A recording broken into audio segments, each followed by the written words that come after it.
Assalamualaikum. Waalaikumsalam warahmatullahi wabarakatuh. Saya Pak Kiai. Ya. Alhamdulillah.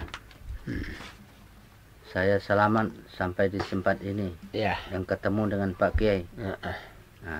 Saya membawa surat Pak Kiai. Bagaimana ada nambah? Dengan ini saya ingin izinkan mengajukan pertanyaan kepada Pak Kiai dan Naba. Ya. Saya ini sedang berada di daerah operasi. Letaknya di Gunung Hutan Belantara Timur-Timur. Yang sedang melaksanakan tugas negara. Yang begitu berat. Tetapi mulia. Dan bertepatan bulan puasa. Ini Pak Kiai. Dan kita doakan supaya selamat. Pada waktu itu saya mendapat perintah dari atasan untuk merebut suatu sasaran di atas ketinggian. Setelah sampai di atas, saya tidak lagi melanjutkan gagasan. Tidak melanjutkan apa ini? Gerakan. Selanjutnya karena haus sekali. Terpaksa saya minum air akar-akar. Akar-akar kayu yang sudah dipotong. Sedangkan waktu untuk berbuka puasa belum sampai waktunya. Pertanyaan kami, apakah puasa saya benar tidak bisa lagi diucapkan? Dan apakah perbuatan kami tidak bisa diampuni lagi? Dan apakah saya manusia yang mempermainkan perintah Tuhan? Sedangkan kelakuan ini ada keadaan yang terpaksa membatalkan puasa. Mohon penjelasan. Apakah hukum dan hadisnya? Dan apa pula ajaran di dalam agama Islam? Perlu diketahui bahwa orang yang beroperasi di daerah timur, letaknya di hutan, di dalam perjalanan panjang, mendapatkan air, dan untuk menetes melaksanakan suatu kewajiban yang melaksanakan salat 5 waktu sangat terbatas karena bisa sembahyang subuh, tidak bisa sembahyang lohor, nanti asar, karena biasanya nanti mau maghrib baru bisa istirahat. Jadi bisa saja salat subuh dulu, baru kulanjutkan dengan salat duhur, asar, maghrib, lanjutkan dengan salat isya. Pertanyaan saya, apakah sembahyang kami ini tidak sah atau tidak diterima oleh Tuhan? Apakah salat yang begini haram hukumnya? Mohon penjelasan Pak Kiai. Jadi dua masalah. Dua masalah. Masalah pertama puasa. Dia dalam situasi operasi. Karena dalam perjalanan yang sudah demikian keadaannya haus. Sehingga belum waktunya berbuka, dia membatalkan puasa. Nah, perbuatannya membatalkan puasa ini apakah dia berdosa? Atau namanya mempermainkan Tuhan atau agama? Jawabnya tidak. Nah, kalau tidak, dalil apa yang bisa dipegangi? Jawabnya dalil itu terdapat dalam firman Tuhan. Di dalam surah Al-Baqarah ayat 183 sudah dikatakan, "Pamangkana minkum maridan au ala safarin fa'iddatun min ayyamin ukhar." Kalau orang dalam bulan Ramadan ini sakit, atau dalam perjalanan. Dia operasi ini sekarang sudah jelas dalam perjalanan. Dalam perjalanan. Maka dia boleh membatalkan puasanya. Dan dia harus qadha pada hari yang lain. Betul. Jadi bagi dia nanti ini, setelah pulang ke kampung, puasa yang dibatalkan karena minum air dari akar-akar kayu, maka dia dapat mengqadha pada hari lain. Dan perbuatannya itu tidak berdosa, berdasarkan daripada firman Tuhan. Begitu. Jadi kalau kesulitan Karena apalagi dalam perjalanan boleh buka tapi ganti di hari lain. Betul. Oh ya. Yang kedua pakai masalah sholat. Salam. Begitu juga bagi orang yang dalam keadaan musafir. Iya. Mereka dibenarkan untuk mengqasar dan menjamaknya ibadah sholatnya. Cuma yang perlu diperhatikannya subuh. Ya. Itu harus sholat itu tersendiri. Ya. Dia tidak boleh dijamak dengan lohor atau dengan isya. Nah, adapun lohor, asar, maghrib, isya, jika terjadi suatu pertempuran yang menyebabkan tertunda sholatnya sampai pada 3 waktu, maka itu dibenarkan.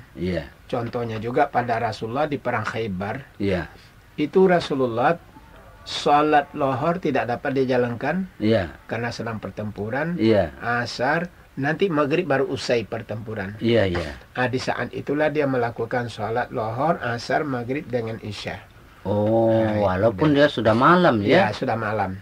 Jadi 4 kali sholat dia jalankan pada satu waktu. Tapi dalam pertempuran. Karena pertempuran. Itu dan apa. Jadi itu tidak berdosa. Iya. Cuma yang perlu perhatikan subuh harus tersendiri. Subuh tidak bisa digeser-geser. Kalau toh dalam pertempuran waktu subuh sudah masuk, dia harus sholat seperti sholat perang yang sudah kita kemukakan pada waktu yang lalu. Iya. Nah, itu dan apa. Iya. Jadi silakan sembahyang subuh. Iya. Kalau umpamanya subuh pakai belum masuk waktu, bisa kita sembahyang subuh? Tidak dimungkinkan dan apa. Sebelum masuk waktu subuh kita melaksanakan sholat subuh. Karena tegas dalam firman Tuhan, Inna sholata kanat alal mu'minina kitaban mawquta. Sholat itu sudah ditentukan waktunya dan apa. Iya. Nah, kalau Anda kata subuh-subuh pakai, lalu kita mau tergesa-gesa berangkat, apalagi dalam perjalanan, dalam operasi. Jadi sholatnya disitulah. Iya. Ya, begini saudara, Bustanal, siapa namanya Pak Kiai? Dan apa yang baca? Nah, tadi manunya amplopnya mana Pak Kiai? Dari Sarda Bustamil. Itu. Ya, dari Timur Dili. Iya.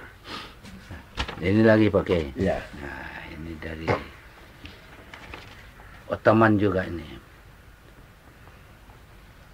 Dari cerita-cerita peristiwa Isra Mi'raj yang dibawakan oleh para mubalik dari dahulu sampai sekarang dalam memperingati merayakan hari yang penting itu, menurut saya yang awam ini ada hal-hal yang terasa ganjil.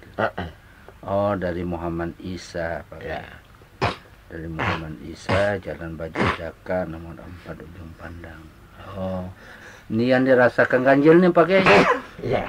Yaitu antara lain hal-hal sebagai berikut. Ini ganjil katanya. Bahwa Rasulullah sebelum berangkat berisra Mi'raj, dibedah dadanya. Lalu dicuci, dibersihkan, dicucikan hatinya dengan air zam-zam. Padahal Muhammad kan pada waktu itu sudah jadi nabi. Dan Rasul Allah yang kita wajib percaya bahwa hatinya sudah bersih, lagi suci dari segala kotoran hati. Jadi sebenarnya tidak perlu ada pembedahan dan proses pembersihan dan pensucian hati lagi. Itu pakai pertanyaannya. Yang kedua, pada waktu menerima perintah salat wajib, katanya mula-mula sebanyak 50 kali sehari semalam. Masalah Isra Mi'raj pakai. Betul. Nah, setelah terjadi semacam tawar-menawar antara Allah Subhanahu wa taala dengan Rasulullah atas nasihat dan anjuran Nabi Musa alaihissalam, sehingga akhirnya ditetapkanlah hanya 5 kali salat wajib bagi umat Islam. Nah, kalau cerita ini kita benarkan, maka telah terjadi pelecehan terhadap Allah Subhanahu wa taala. Yang kita yakini bahwa Dia maha dalam segala hal. Sebagai pencipta manusia, tentu Allah maha mengetahui kekuatan dan kelemahan hamba ciptaan. jauh sekali melebihi dan mengatasi ilmu dan pengetahuan Nabi Musa alaihissalam. Dari hal-hal yang saya uraikan di atas, saya sebagai orang awam mohon penjelasan Pak Kiai dan Naba tentang satu, referensi atau buku manakah yang menjadi sumber cerita-cerita itu. Yang kedua, kalau berasal dari hadis, siapakah perawinya dan sampai di mana kesahihan hadis-hadis itu? Nah, demikian pertanyaan kami. Begini, Pak. Ya. Isra Mi'raj itu sendiri adalah disebut mukjizat. Ya. Masalah iman itu. Ya. Bukan hanya sekedar berangkat ke langit saja, dan apa? Oh, iya. Ke langit ke 1, ke 2, ke 3, ke 4 dan seterusnya. Masalah ini memang akal tidak bisa masuk. Oh, iya, akal tidak bisa masuk. Tidak bisa masuk. Iya. Apakah akalnya diterima oleh akal peristiwa Isra? Oh, iya. Bukan hanya peristiwa perjalanan. Iya. Segala rangkaian cerita yang terdapat di dalamnya termasuk tidak dapat diterima akal. Iya. Nah, sekarang dan apa? Karena kalau akal kita pakai untuk mengukur kebenaran Isra Mi'raj itu tidak ada yang benar. Iya. Tetapi ingat, bukan Isra Mi'raj itu yang tidak benar, akal manusia yang belum sampai kepada titik kebenarannya. Oh, begitu. Iya. Bukan akal Isra Mi'rajnya yang tidak benar. Iya. Akalmu yang keliru. Iya, akal manusia belum sampai kepada titik kebenaran. Iya, betul. Karena itu ada peribahasa dan nama. Ya. Kalau kanyil panjang sejengkal, jangan laut hendak diduga. Iya. Artinya, bukan laut yang tidak dalam.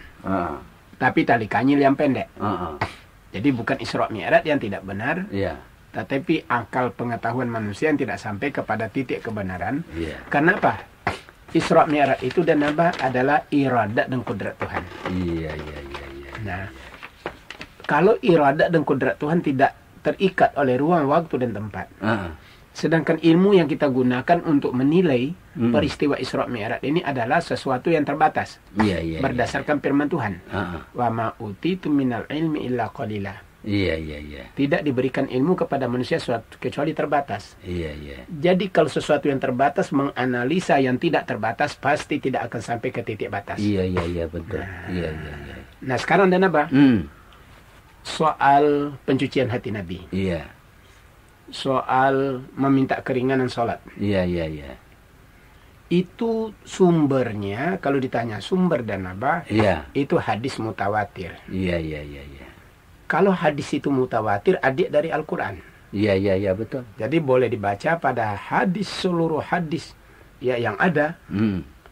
Mulai dari Sahih Bukharinya, Sahih Muslimnya, Sunan Abi Daudnya, Sunan Tirmizinya, dan seluruh kitab-kitab hadis mencantumkan peristiwa itu. Iya, betul. Karena itu hadis ini dikatakan mutawatir. Iya. Nah, kalau sesuatu yang sudah berlawanan, antara Quran dengan hadis berlawanan, kira-kira yang kita pakai apa? Apa pakai? Terserah sama pakai. Hah? Apa maunya? Kalau Quran bertentangan dengan hadis. Oh, ambil Quran. Kenapa terserah sama Pak Kiai? Enggak. Nah, sekarang kalau hadis bertentangan dengan akal, apa yang dipakai? Kalau hadis bertentangan dengan akal, ambil hadis. Ya begitulah. Iya. Disinilah danaba. Jadi jelas sekarang akal manusia tidak menjangkau masalah itu. Iya. Tetapi hadisnya mutawatir. Iya. Bukan hadis lagi, ada. Bukan lagi hadis sahih. Iya. Tapi hadis yang tingkatnya lebih tinggi dari sahih ialah mutawatir. Iya betul. Iya. Nah, dengan demikian danaba, akal kita harus tunduk kepada ketentuan hadis yang mutawatir. Yang disebut dengan mutawatir itu apa Pak? Yang dikatakan hadis mutawatir dan apa? Begitu banyak orang-orang yang mendengar ucapan Nabi. Melebihi dari 40 orang. Tidak mungkin 40 orang ini akan berjusta tentang itu. Kalau hanya 2-3 orang yang mendengar kemudian saling menyampaikan. Ini enggak. Banyak. Itu dikatakan mutawatir.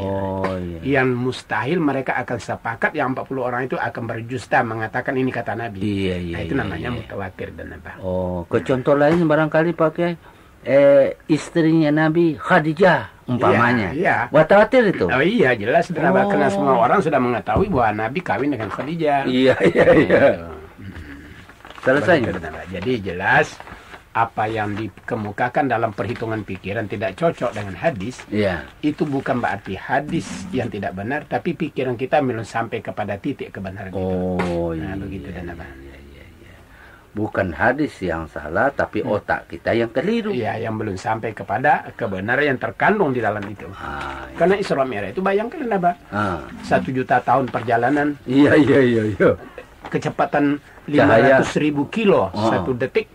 Ya, untuk sampai cahaya ini ke bulan ke Sidratul Muntaha 1 juta tahun, itu ditempuh 8 jam. Iya. Itu kan tidak masuk akal. Iya. Nah, itu. Banyak hal-hal yang tidak masuk akal. Iya. Tapi bagi Allah masuk akal semua itu. Iya. Kekuasaan Allah. Kun fayakun. Iya. Nah, lagi ada pakai ini. Apa lagi dan pertanyaan selanjutnya. Nah, ini Pak Kiai dan Naba. Yang saya muliakan, izinkan saya mengajukan beberapa pertanyaan kepada Pak Kiai dan Naba. 1.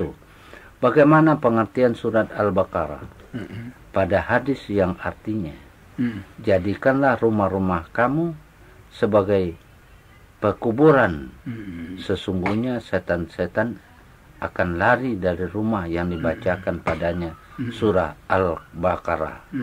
Pertanyaan, apakah yang dimaksud ayat-ayat tertentu atau ayat-ayat mana saja yang dimaksud? Itu. Kedua, saya berpergian ke suatu tempat. Ketika tempat itu saya salat asar. Kemudian saya pulang.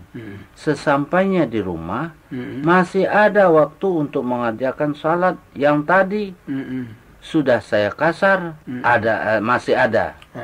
Sesungguhnya dengan kasus saya di atas, ada yang mengatakan bahwa saya berkewajiban menyempurnakan salat yang sudah dikasar tadi dengan alasan 103 surah An-Nisa.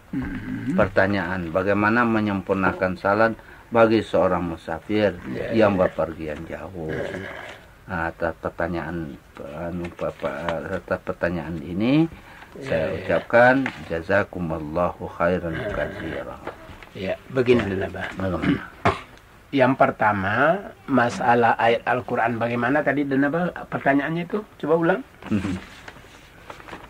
Bagaimana pengertian surah Al-Baqarah pada ayat yang artinya jadikanlah rumah-rumah kamu sebagai pekuburan. Sesungguhnya setan akan lari dari rumah yang dibacakan padanya surah Al-Baqarah. Begini dan apa? Iya. Itu pengertiannya dibaca surah Al-Baqarah supaya setan itu meninggalkan rumah itu. Itu adalah maksudnya dan apa surah Al-Baqarah yang terdapat di dalamnya Ayatul Kursi. Dan itu dikuatkan oleh hadis yang menyatakan bila Ayatul Kursi ini dibaca saat matahari akan tenggelam, setan-setan yang ada di dalam rumah akan keluar, dan setan-setan yang dari luar tidak bisa masuk ke dalam rumah. Itu dari segi Ayatul Kursi itu dan apa? Nah, gitu maksudnya. Kalau malam dibacakan? Iya, begitu juga dan apa? Merupakan sunnah dari Nabi. Itu Rasulullah kalau beliau akan tidur, kepalanya sudah dibantal, badannya sudah dibaringkan, beliau itu membaca Ayatul Kursi. Tangannya ditampungkan, diangkat. Sesudah itu dia baca Qul Huwallah. Sudah itu dia baca Qul A'udzu Birabbil Falaq, Qul A'udzu Birabbin Nas. Kemudian dia tiup tangannya, diusapkan ke seluruh badannya. Mulai dari kepala. Ya, itu merupakan pagar. Dan itu dibaca 3 kali. Jadi berarti 3 lapis dirinya dipagari pada waktu malam. Jika ada orang mau melepaskan sihir terhadapnya, dia tidak akan mampan dimakan oleh sihir. Nah, itu petunjuk dari Rasulullah sendiri dan itu pengamalan dari Rasulullah sendiri. Nah, begitu dan apa? Nah, ini yang dimaksudkan oleh pertanyaan itu. Yang kedua lagi Pak. Ya, apa dan apa? Ini. Yang tadi. Apa itu? Kenapa Pak? Kayak sudah lupa. Soal sholat. Iya. Begini dan Abah. Bahwa kalau dia dalam perjalanan, iya, Islam membenarkan melaksanakan sholat jamak kasar. Iya. Itu kita bertolak dari surah An-Nisa ayat 101. Iya. Wa idza darabtum fil ardi falaysa 'alaikum junahun an taqsuru minas shalah. Iya. Bila kamu dalam perjalanan, kamu tidak berdosa untuk memendekkan sholat. Iya, iya. Nah, kalau terjadi dalam perjalanan, dia jamak antara lohor dengan asar. Iya, iya. Jadi lohor 2, asar 2. Ternyata dia sampai di rumahnya masih ada waktu asar. Iya. Maka apakah dia harus kerjakan semuanya 4 rakaat lagi? Iya. Padahal dia sudah jamak kasar tadinya di perjalanan. Iya. Jawabnya tidak ada suatu dalil mengulang sembahyang dan yang sudah dikerjakan. Iya, iya. Karena tadi dalam perjalanan dia sholat jamak kasar. Walaupun asar masih ada dia sampai di rumah, tetap tidak lagi dilaksanakan sholat asar baik 2 atau baik 4. Tidak ada dalil yang menyuruh demikian dan Katakannya ini katanya. Bagaimana alasannya dengan ayat 103 surat An-Nisa? Bukan 103 dan apa? 101 itu. Oh, 101. Itu ayat yang saya baca tadi. Oh, idza darabtum itu. Oh, iya, iya. Nah, itu dan kalau ini dikatakan 103. Iya, iya. Nah, itulah saudara jawaban pertanyaan Anda.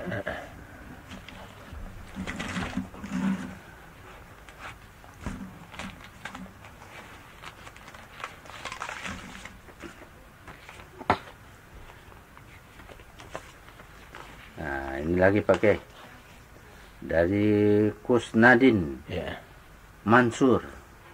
Iya, iya. Dari Bima. Iya. Dari Bima ini jauh pakai. Dari Bima, mudah-mudahan orang Bima bisa mendengar ini. Iya, iya, iya. Nah, pertanyaan dari Kusnadin Mansur misalnya. Iya. Saya sedang sembahyang sunat berdekatan dengan pintu masjid sebelum fardu Jumat. Namun setiap orang yang masuk melewati pintu tersebut selalu membaca salam. Lalu bagaimana sikap saya pada saat salat itu? Apakah menjawab salam atau melanjutkan salat tersebut? Itu saja pertanyaan dari saya. Ya. Kalau dia salat dan jangan di pintu. Selain menghalangi orang masuk, juga dia bisa terganggu. Betul. Karena itu ini ya kebiasaan umat Islam itu suka duduk di pinggir-pinggir. Iya. Nah, sehingga dia cari pintu padahal di tengah sana masih banyak yang lowong. Iya, iya. Nah, ini kan cara yang tidak benar. Kalau kita masuk harus mengisi saf yang di depan. Betul. Yang datang di belakang ya isi di belakang. Iya. Ini orang masuk dia sudah isi memang di muka-muka pintu. Jadi jawabannya tidak dibenar dia menjawab salam. Biar orang masuk ke dalam masjid itu baca salam, dia sedang sholat, dia tidak boleh menjawab salam orang-orang yang sedang masuk, sedangkan dia dalam keadaan sholat. Akibatnya batal sembahyang? Iya, kalau dia jawab batal sholatnya. Nah, ini lagi pakai dari saudara Sarif Basri. Kabupaten Goa. Oh ya, bagaimana pertanyaannya dan ini menjawab pertanyaan yang saya ajukan sebagai berikut dan mudah-mudahan atas jawabannya khusus saya dan umumnya yang mempunyai permasalahan sama dan tersirami air petuah Pak Kiai. Nah, pertanyaannya, di salah satu gedung kantor terdapat sebuah ruangan yang kelihatannya dapat dikatakan ruangan permanen pula. Pada setiap hari Jumat, aula tersebut digunakan salat Jumat berjamaah. Tetapi pada hari-hari tertentu aula itu pula disinyalir digunakan beribadah oleh umat agama lain. Ini Pak Kiai. Bagaimana hukumnya dengan hal yang demikian? Oh, iya. Aula yang kadang-kadang digunakan sholat, kadang-kadang digunakan Natal. Ah, betul. Nah, ini dan apa? Lalu kemudian digunakan lagi oleh orang Islam. Ya. Bagaimana? Ya. Kalau itu mau dipakai untuk sesuatu yang permanen, ialah sholat. Ya, tempat sholat itu. Sholat Jumat itu harus tempat yang permanen, dan apa? Iya. Tidak boleh insidentil.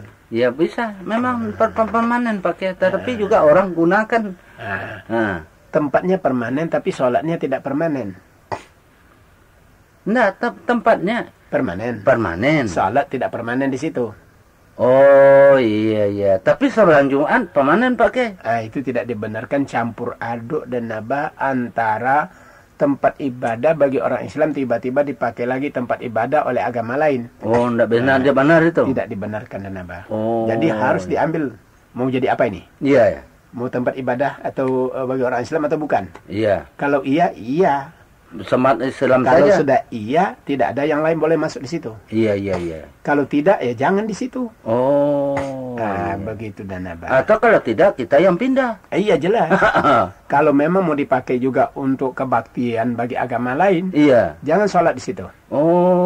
Iya. Jangan kau ikut di situ. Iya. Itu. Ini memang akhir-akhir ini banyak kantor-kantor melaksanakan sholat di suatu aula. Tiba-tiba ada lagi di kantor itu yang beragama lain menuntut juga di situ. Nah, akhirnya dipakai juga. Nah, ini tidak dapat diterima dalam ketentuan ibadah. Campur aduk, sekali kau sekali aku, tidak dibenarkan dan apa. Selesai pakai. Dan apa. Yang kedua. Saya salah seorang pegawai di sebuah instansi. Seperti biasanya pada setiap gajian yang bertepatan dengan akhir bulan Ramadan.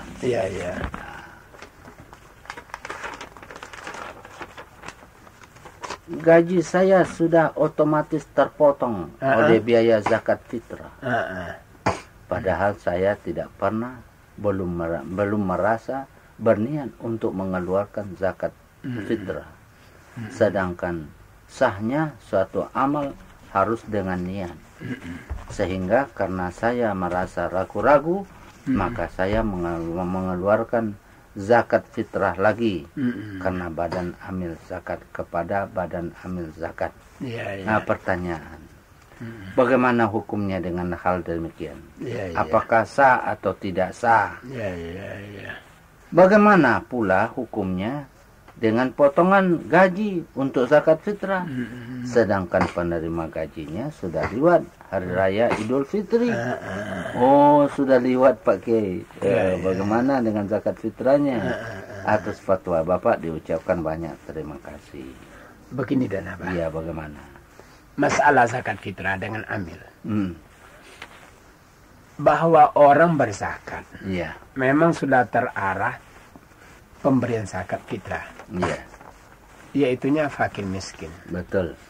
Kantor-kantor yang memotong gaji pegawainya untuk dijadikan zakat fitrah perlu sekarang dipikirkan. Apakah betul karena orang yang berzakat itu lebih diutamakan memberikan zakat kepada tetangganya yang miskin? Iya. Nah, itu lebih diutamakan dalam hadis. Betul. Tetangganya yang miskin dan keluarganya yang miskin. Iya. Nah, kalau kita potong di kantor, bisakah kita mengantarkan kepada tetangga yang miskin orang yang berzakat? Nah, itu kan bikin pekerjaan. Iya, bikin pekerjaan itu. Bikin pekerjaan itu nanti kerja kantor aja belum tentu selesai dikerjakan oleh pegawainya. Ditambah lagi urus zakat yang sebenarnya bisa diserahkan saja kepada yang bersangkutan untuk tidak membawa beban bagi kita. Iya. Banyak jawatan yang memotong gaji untuk zakat fitrah, tapi tahu-tahu diantar aja ke panti asuhan semua. Iya. Padahal panti asuhan jika dibanding dengan orang miskin di luar panti asuhan, mungkin akan lebih besar kebutuhan miskin yang di luar panti asuhan daripada miskin yang ada di panti asuhan. Iya, karena miskin di panti asuhan sudah ada yang lain perhatikan. Mereka sudah mempunyai pendapatan subsidi dari pemerintah. Iya, betul. Nah, miskin yang di luar panti asuhan mana subsidi yang dia terima? Tidak ada. Nah, jadi oleh karena itu kurang tepat di zaman sekarang ini kalau hanya zakat fitrah.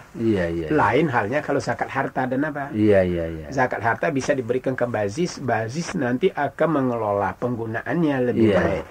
Nah, itu supaya jika zakat harta ini terpusat dan apa, memang bisa dimanfaatkan lebih besar, seperti contohnya saja bazis Jakarta Raya.